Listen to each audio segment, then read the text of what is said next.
Hey guys, it's Amy at Zoe back, and I'm going to do my weekly reading update, the last one of this year for December 29th, 2019. So this week was, of course, it was kind of weird with the holiday in the middle of the week.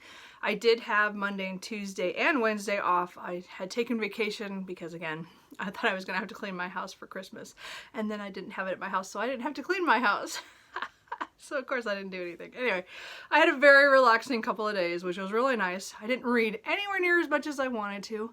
I watched a lot of television and caught up on a couple of series that I was actually watching, which I don't do very often. I'm not a big TV series fan, but I was watching an anime, Fruits Basket, the new version, so that was pretty fun. And then I need to catch up on The Mandalorian, which is the other one I'm working on. So anyway, so I did some of that.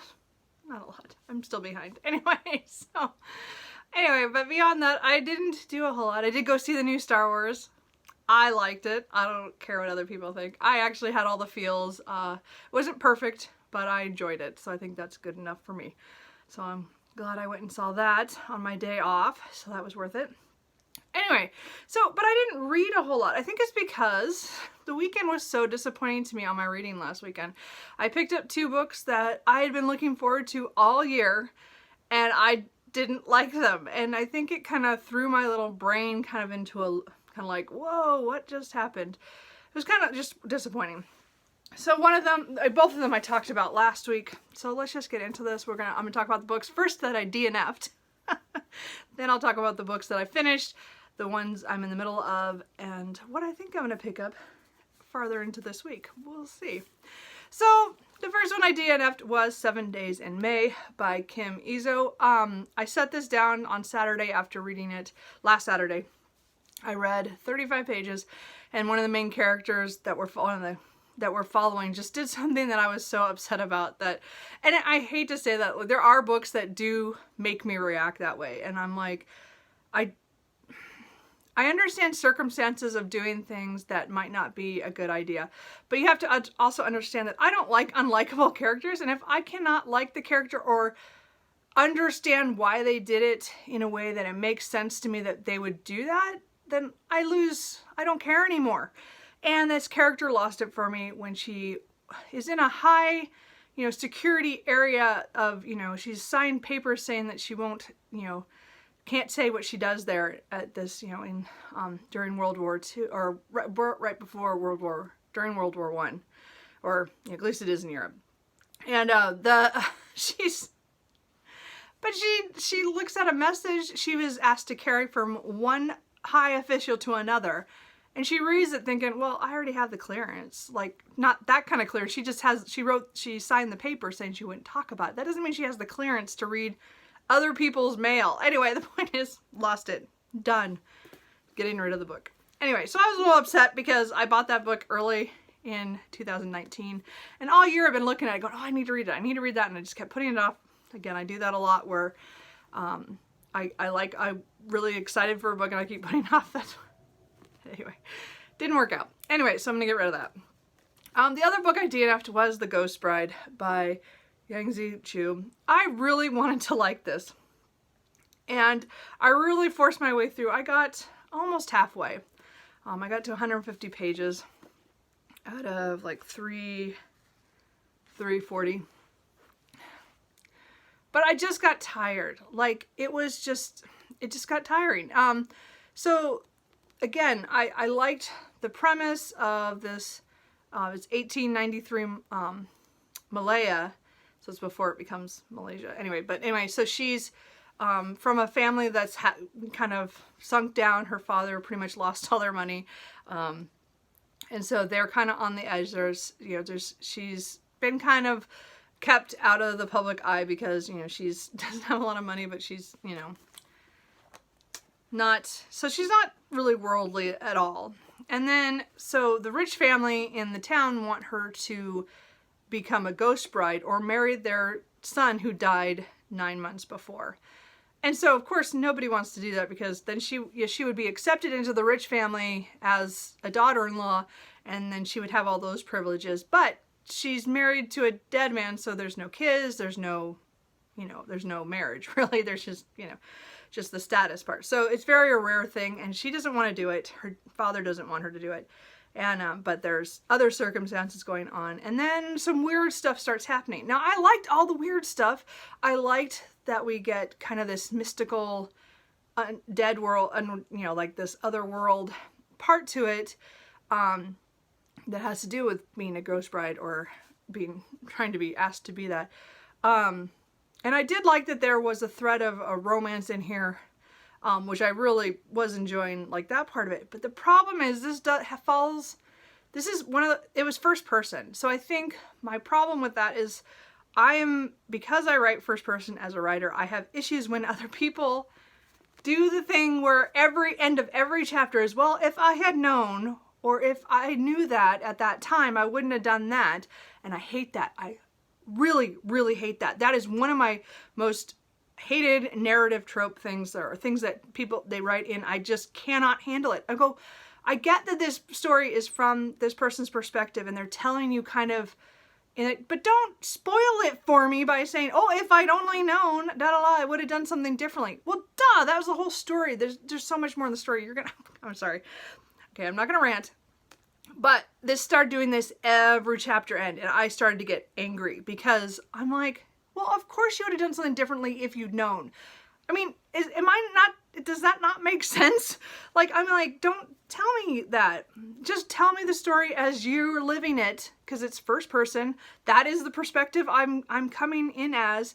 That's what I want to see. I don't need you to be telling me, hey, if I'd known that, it'd all be different. Well, of course it would have been different. It would have gone differently. I don't know how to explain that. Anyway, by this point, a couple of things had happened that I still was interested, and then it just got to me, and I'm just like, okay, I'm done. Like, I just can't handle this anymore. And it was just, I didn't like it enough to continue. I think it still had a cool premise. I think there's still a lot of things that were interesting in here. I just didn't care enough to finish. So there's that in my little rant. Sorry. Anyway, so after I gave up on that, and I think that was on Sunday. I read a little bit of that, and I just was like, no, we're done. So I picked up a book that I've been holding off on all year, well, since March, I think is when I got it. March or February, I can't remember what month it came out in, because it's the last book in the Dan Rhodes mysteries. And so I did read that old Scoundrel Death by Bill Kreider. And again, this is the 25th and last book in the series, due to the fact that Bill Kreider passed away in 2018. So it was really hard for me to pick this book up and to finish the series. I've been reading these since, I would say I was in high school. So they started coming out in '86, and I think I picked up the books after 5 of them were out. So it must have been like early 90s when I started. Yeah, okay, that dates me again. I don't mind throwing out my numbers, sorry. Anyway, so I've been reading this since the early 90s, and I've read almost a book every year. I think it was pretty close to that, if not exactly. I didn't actually count back the years, but it's really close. Like, it was, so I got almost all of them usually from the library first, except for those first couple ones that I bought used. And then I did everything through the library first, and then I'd find a copy. And this last year I did spend my birthday money on getting all the books that I did not own. So I do have all 25 now. So, okay, all that said is that in the next couple of years, I'm probably going to do a reread of the whole series. I have never reread any of the books, which just sounds funny, but this series, I've been following it all the way through, just read every year I'd read another book, and I didn't have to reread them because I knew the next book was coming. So anyway, so this was the last book, and this was awesome. It was a great ending. I mean, he was very ill. I believe he had cancer right now, right out of my mind what happened. I mean, again, I followed him through he was very sick for a long time. So he knew he was dying, or, that was coming when he wrote this book.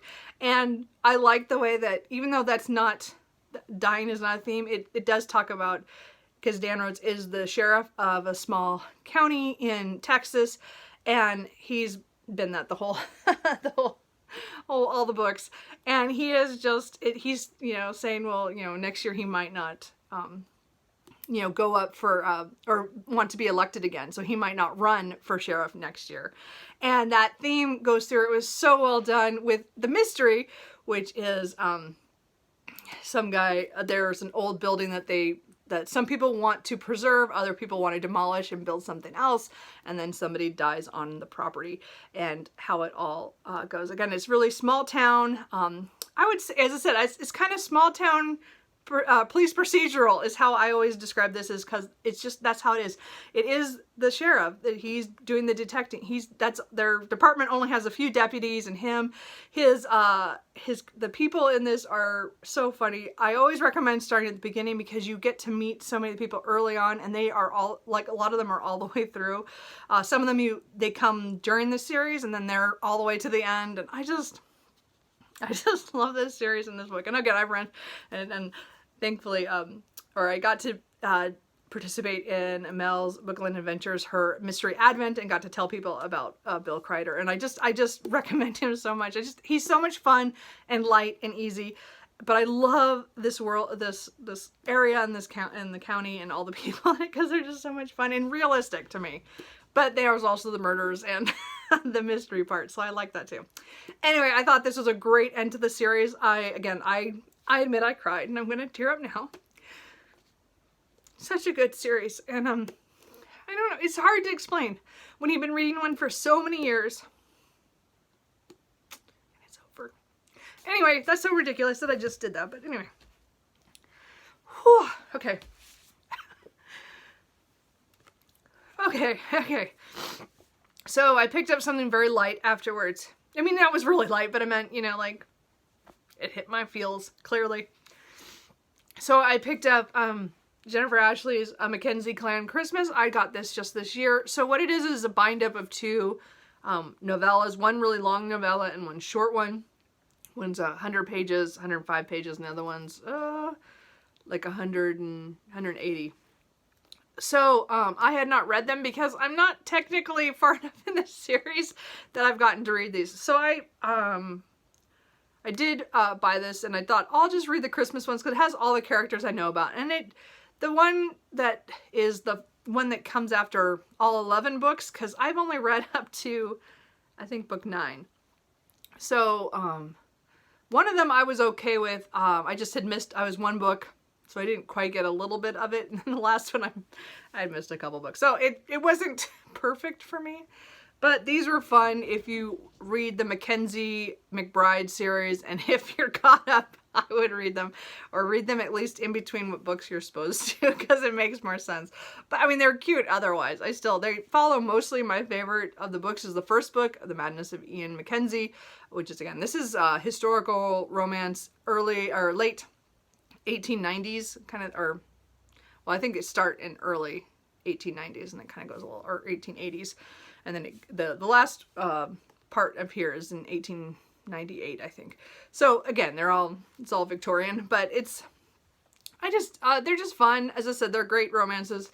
The first book, Ian, is the Madness of Ian, Lord Ian Mackenzie is my favorite, and he plays a big part in both of the novellas, which is what I love.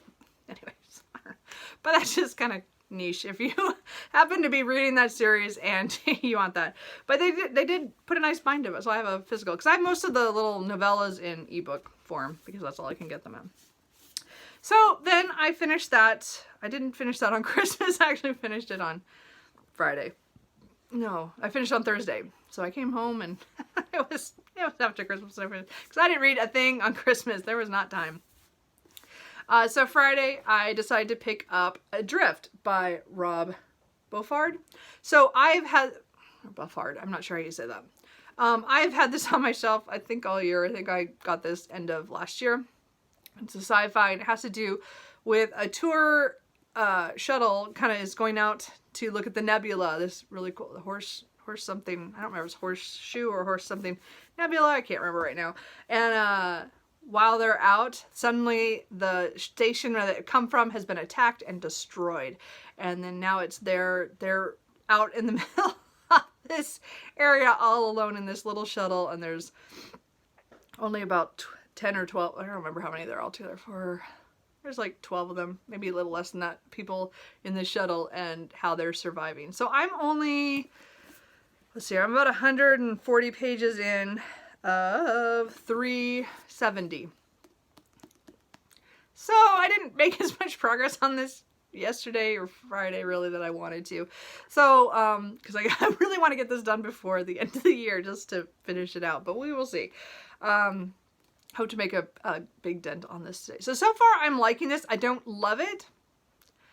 It could be that some of the characters I just don't like. There's a character in here called Jack, which I want to take out and beat because he's just so self-centered. But again, we're talking about a crisis here. They are stuck on this little shuttle in the middle of space with no backup. And they don't have a whole lot of food or stuff on this shuttle because again, it was just a little tour shuttle that was going out for a little, hour trip and didn't go well.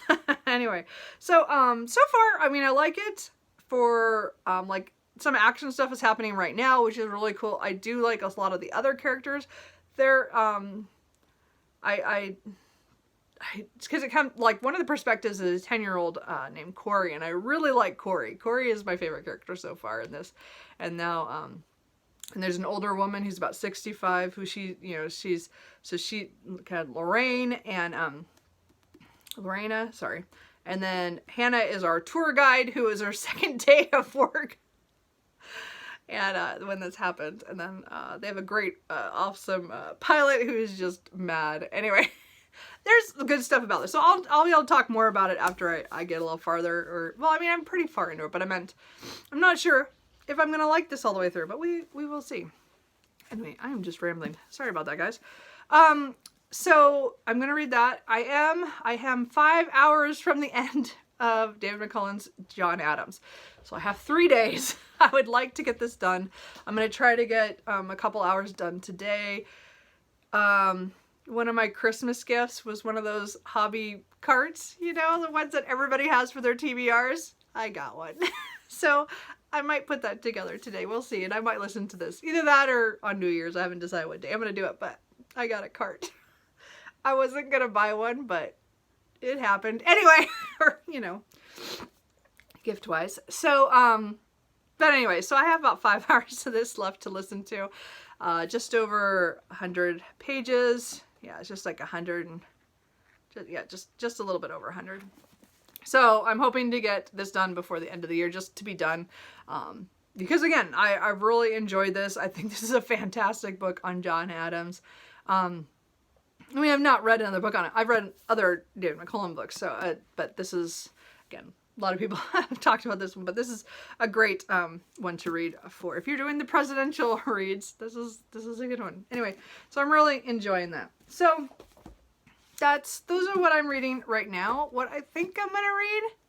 Well, no, let's stop it this way. This is the book that I have to start reading on January 1st. I'm doing a buddy read with Shawn the Book Maniac. And we are going to read London Belongs to Me by Norman Collins. I don't know a whole lot about this anymore. I bought this last year hoping to do a buddy read, and it didn't happen. So here we are. It's 1938, and the prospect of war hangs over every London inhabitant. And then this has to deal with a lodging house in, I guess in Kennington? On Kennington. I don't know. And so it just has a lot of people, and it says, with brilliant deadpan humor, it portrays the world of seances, shabby gentry, and smoky pubs, and ordinary lives in an extraordinary city. So I don't know how this is going to go. I have it all tabbed up and ready, but it's supposed to be a month-long buddy read, so we will see how this goes. But I will start this on the 1st. So I'm excited, because again, I've had the book this whole year, so I'm excited to give it a shot. So I don't know, has anybody read this? Let me know. Anyway, so other than that, I don't know what I'm going to pick up as my side book. I'm almost positive that, because I'll have to read that on a schedule, which I'm not very good at. So again, you guys, we'll see how this goes. But the other book I want to pick up is Wolf Hall, which also has a schedule. This is by Hilary Mantel. And again, this is the first book in the Thomas Cromwell trilogy. I don't know if they call it that. That's all I know it as. Anyway, I'm going to be reading this because again, the 3rd book is coming out in March. So Jason at All Blues Chapter and Verse is doing a read along with this and with a schedule. So I might be doing 2 schedules. We'll see how this goes. I'm not quite sure with my reading. Well, as I said, But I'm really hoping to get to this again. This has to do with the Tudors and Thomas Cromwell. So I'm going to read this one and then bring up the bodies hopefully in February. But anyway, but this will probably be the other book I pick up at least at the end of the week to try to get the first section read. I think I have to have that read by like Sunday or something like that. I'll have to look at the schedule again, so I better get some reading done. Anyway, so that is it. How was your guys' reading during the holidays? As I said, I didn't get as much done, and it could have been, you know, just because I had a couple of duds for me at the beginning of my vacation. But I did read one of my favorite authors, and then I read one of my other favorite authors' books, so it was just fun. And then we'll see how it goes. So I'm looking forward to the next week and the new year. How about you? And I will talk to you guys later. Bye.